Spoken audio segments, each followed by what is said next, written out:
வணக்கம் நண்பர்களே. இனி வருகின்ற நாட்கள் அனைத்தும் சிவனின் அருளால் உங்களுடைய வேண்டுதல் பிரார்த்தனை அனைத்தும் நிறைவேறக்கூடிய காலமாக இனி மாறுவதால் மட்டுமே இந்த ஒரு பதிவு உங்களுடைய கண்களுக்கு தென்பட்டிருக்குங்க. ஏன்னா அஷ்டமி தினத்தில் பார்த்தீங்கன்னா பைரவருக்கு தொடர்ந்து 6 வாரங்கள் எந்த ஒரு வழிபாட்டினே மிளகு தீபத்தை நீங்கள் ஏற்றி வந்தாலே உங்களுக்கு இருக்கக்கூடிய சகல விதமான தோஷங்களை நீங்கி நிச்சயம் உங்கள் வாழ்க்கையில் மிகப்பெரிய மாற்றத்தையும் சந்தோஷத்தையும் நிச்சயம் நீங்கள் அனுபவிக்க முடியுங்க. வளர்பிறை அஷ்டமியில் எந்த முறையில் தீபம் ஏற்றி வழிபட்டால் நமக்கு இருக்கக்கூடிய பிரச்சனைகள் விலகு என்பதை பற்றி தான் ஒரு சுவாரஸ்யமான பதிவே இந்த வீடியோவில் பார்க்க போகிறோங்க. மேலும் நீங்கள் புதியவராக இருந்தீங்கன்னா மறக்காமல் நம்ம சேனலை சப்ஸ்கிரைப் பண்ணிவிட்டு கூடவே இருக்க பெல் பட்டனை கிளிக் பண்ணிக்கோங்க. தனிப்பட்ட முறையில் உங்கள் ஜாதக ரீதியாக இருக்கக்கூடிய பிரச்சனைக்கு சரியான ஒரு பரிகாரத்தை பெற்றுக்கொள்ள நினைச்சிங்கன்னா வீடியோவில் டிஸ்கிரிப்ஷனில் ஃபோன் நம்பர் கொடுத்துருக்கோம். அந்த நம்பருக்கு நீங்கள் கால் பண்ணி தெரிஞ்சுக்கலாம். வாங்க நண்பர்களே, வீடியோக்குள்ளே போகலாம். சிவனுடைய ருத்ர வடிவம் தாங்க இந்த காலபைரவர். 8 என்பது ஆரம்பமும் முடிவும் இல்லாத ஒரு அற்புத தன்மை கொண்ட எண்ணுன்னு சொல்லுவாங்க. அதனால்தான் அஷ்டமி திதியில் வழிபட்டால் முடிவில்லாத பிரச்சனைகளும் நிச்சயம் தீருன்னு சொல்லியிருக்காங்க. கடன், நோய், தீய சக்திகள், தொழில் துன்பம், வழக்குன்னு எந்தவித பிரச்சனையாக இருந்தாலும் சரிங்க, இந்த நாளில் நம்ம பைரவரை வழிபட்டாலே நிச்சயம் அதிலிருந்து மீண்டு வர முடியுங்க. தொடர்ந்து நீங்க 9 வாரங்கள் பார்த்தீங்கன்னா இந்த வளர்பிறை அஷ்டமியில் இந்த வளர்பிறை அஷ்டமி வருகின்ற புதன்கிழமை பார்த்தீங்கன்னா 25ஆம் தேதி அமைந்திருக்கு. இந்த நாளில் பைரவரை பார்த்தீங்கன்னா போற்று பக்தர்களை துயரங்களை இருந்து காக்கக்கூடிய சக்தி வாய்ந்த நாளாகவும் இருக்க போகுதுங்க. இந்த பார்த்தீங்கன்னா வளர்பிறை அஷ்டமி நாளில் ராகு காலத்தில் தான் வைரவ பெருமானை வழிபட வேண்டும்னு எந்த ஒரு விதியும் கிடையாதுங்க. உங்களுக்கு இந்த நாளில் பார்த்தீங்கன்னா எந்த நேரம் வசதிப்படுதோ அந்த நேரத்தில் மனதார வழிபட்டாலே போதுங்க. அஷ்டமி திதியில் பைரவருக்கு 5 எண்ணெய்களால் 5 விளக்குகளை ஏற்றி வைத்து வழிபடுவது ரொம்ப நல்லதுங்க.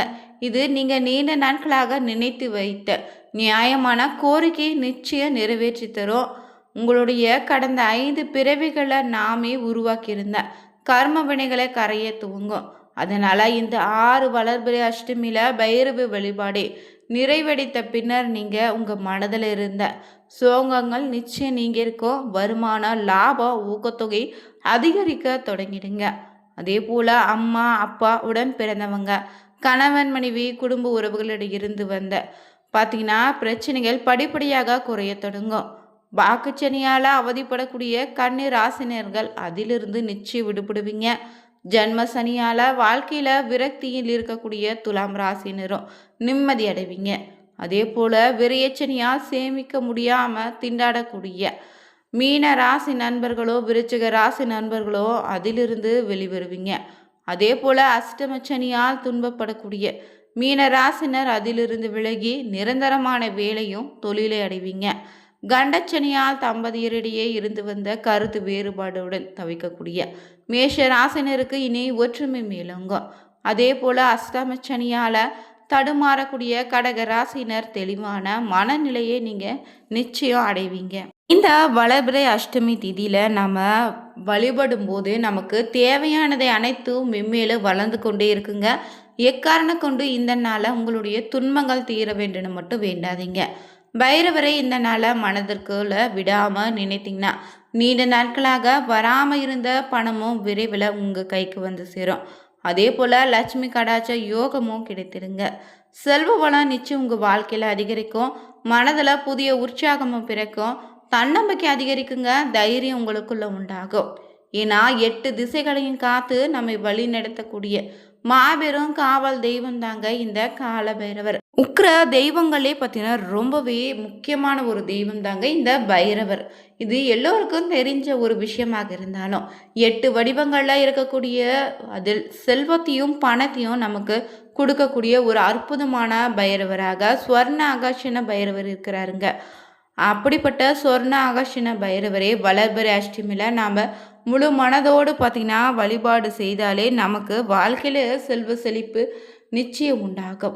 மேலும் இந்த நாளில் பார்த்திங்கன்னா பைரவரினுடைய அருளால் நாம் நினைத்து பார்க்க முடியாத அளவுக்கு பார்த்திங்கன்னா பணத்தையும் தங்கத்தையும் நம்மளால் சேர்க்க முடியுங்க. இந்த ஒரு வழிபாட்டு முறையை தெரிஞ்சுக்கலாங்க. பைரவரை வழிபட்டு அஷ்டலட்சுமிகளும் தங்களுடைய செல்வங்களை பெறுவாங்கன்னு சொல்லப்பட்டிருக்கு. அந்த வகையில் இந்த பைரவருக்குரிய அஷ்டமி தினத்தில் பைரவ வழிபாடு பார்த்தீங்கன்னா செய்யும்போது அஷ்டலட்சுமிகளுடைய அருளும் கூடவே நமக்கு கிடைத்திடுங்க. இதன் மூலமே நம்ம வாழ்க்கையில் பணமும் தங்கமும் அதிக அளவில் சேர ஆரம்பமாகும். இந்த அஷ்டமி தினத்தில் வீட்டு பூஜை அறையிலே பைரவரை நினைச்சு இந்த எளிமையான வழிபாட்டு முறையை செய்தீங்கன்னா எதிர்பார்க்காத அளவுக்கு பணமும் தங்கமும் சேர ஆரம்பமாகுங்க. பலருடைய வீட்டில் நிச்சயம் இந்த பைரவருடைய படம் இருக்காது. அதனால் ஒரு சிலர் மட்டும் சொர்ண ஆகர்ஷண பைரவின் படத்தை வச்சுருப்பீங்க. படம் இருந்தாலும் சரிங்க, இல்லைன்னா கூட பரவாயில்ல, சிவபெருமானுடைய படம் கண்டிப்பாக உங்கள் வீட்டில் இருக்கும். அந்த படத்தை எடுத்து வச்சு சிவபெருமான் தாங்க இந்த ஒரு வடிவம் தான் இந்த பைரவராக இருப்பதால் சிவபெருமானுடைய படத்துக்கு முன்னாடியே இந்த ஒரு வழிபாடை நீங்கள் செய்யலாங்க. சிவபெருமானுடைய படத்துக்கு முன்னாடி நீங்கள் ஒரு தாம்பழத்தட்டை எடுத்து வச்சுட்டு அதில் பார்த்தீங்கன்னா 5 அகல் விளக்குகளை வச்சு நல்லெண்ணெய் ஊற்றி பஞ்சை திரியிட்டு தீபம் ஏற்றி வழிபடுங்க. பிறகு நீங்கள் பார்த்தீங்கன்னா பைரவருக்கு வாசனை நிறைந்த பொருட்களை ரொம்ப பிடிக்குமா, அதனால் வாசனை நிறைந்த மலர்களை வைத்து சொர்ண ஆகர்ஷண பைரவரை மனதார நினைத்து வழிபாடு செய்திடுங்க. இந்த நேரத்தில் ஏதாவது ஒரு இனிப்பு பொருளை நெய்வேத்தியமாக படைக்கலாம், இல்லைன்னா தயிர் சாதத்தை கூட நெய்வேத்தியமாக படைத்து வழிபடுங்க. பிறகு இந்த பைரவருடைய மந்திரத்தை 11 முறை சொல்ல வேண்டும். 11 முறை சொல்லி முடித்த பிறகு கற்பூர தீப தூப ஆராதனை காட்டி வழிபாடு செய்திடுங்க. ரொம்பவே எளிமையான இந்த சுவர்ண ஆகாஷ்ண பைரவர் வழிபாட்டிங்கன்னா வீட்டில் பார்த்தீங்கன்னா நிம்மதி உண்டாகும். முழு மனதோடு இந்த நாளில் தவறாமல் பைரவரை நினைச்சு இந்த ஒரு தீப வழிபாடு செய்தாலே பணமும் தங்கமும் நிச்சயம் சேர ஆரம்பிக்குங்க. இந்த நாளில் பார்த்தீங்கன்னா அருகில் இருக்கக்கூடிய ஆலயத்துக்கு சென்று பைரவரை வழிபட்டு வாங்க. நவகிரக தோஷங்கள் நீங்க சதுர்கால பைரவருக்கு செவ்வரை பூவால 9 வாரங்கள் சகஸ்ரநாம அர்ச்சனை செய்து வழிபடலாம். அதே போல் உங்கள் வாழ்க்கையில் வறுமை நிலை நீங்கள் இந்த வளபிறை அஷ்டமியில் ராககால நேரத்தில் வில்வம் மற்றும் வாசனை மலர்களால் அஷ்டோந்திரமோ சகஸ்ரநாமமோ ஏதாவது ஒன்றை சொல்லி அர்ச்சனை செய்து 11 தீபங்கள் ஏற்றி வழிபட்டு வந்தாலே பார்த்தீங்கன்னா வறுமை நிலை நிச்சயம் மாறும். இந்த பைரவரை பொறுத்தவரை ஒவ்வொரு கிழமையன்று வழிபடுவதால் ஒவ்வொரு வித தோஷமும் நிவர்த்தியாகுங்க. திங்கக்கிழமையன்று வில்வ அர்ச்சனை செய்து வழிபட பார்த்தீங்கன்னா உங்களுக்கு இருக்கக்கூடிய கண் சம்பந்தப்பட்ட நோய்கள் விலகு, உடல் ஆரோக்கியம் மேம்படுங்க. மேலும் திங்கக்கிழமை வரக்கூடிய சங்கடகர சதுர்த்தி என்று பைரவருக்கு மஞ்சள் நிற பூக்களால் மலர் மாலை அணிவித்து ஜவ்வரிசி பாயாசம் பார்த்தீங்கன்னா படைத்து வழிபட்ட உடல் நலனில் முன்னேற்றம் உண்டாகும். செவ்வாய்க்கிழமை நாளில் மாலையில் மிளகு தீபம் ஏற்றி வழிபட்டு வந்தீங்கன்னா இழந்த பொருளை திரும்ப பெறலாம். செவ்வாய்க்கிழமையில் ராகு வேலையில் பார்த்தீங்கன்னா மாலை 3 முதல் 4:30 மணி வரை நேரத்தில் நீங்கள் பார்த்தீங்கன்னா செம்மாதுளம் பழம் படையலிட்டால் சகோதர பகை நீங்கி ஒற்றுமை உண்டாகும். எதிர்ப்புகள் அனைத்து விலக ஆரம்பிக்குங்க. புதன்கிழமையன்று பார்த்தீங்கன்னா மாலை நேரத்தில் பைரவருக்கு மறிக்கொழுந்து மாலை சாத்தி புனுகு பூசி பாசிப்பருப்பு பொடி கலந்த அன்னம் பாசிப்பருப்பு பாயாசம் படைத்து வழிபட்டீங்கன்னா மாணவர்கள் கல்வியில் முன்னேற்றம் காண்பீங்க. அதே போல் புதன்கிழமை காலை 10:30 முதல் 12 மணிக்குள்ள பைரவருக்கு சந்தன காப்பு செய்து மறிக்கொழுந்து மாலை சூட்டி நெய்வேத்தியம் படைத்து வழிபட்ட வியாபாரத்தில் அமோக வளர்ச்சி உண்டாகும்.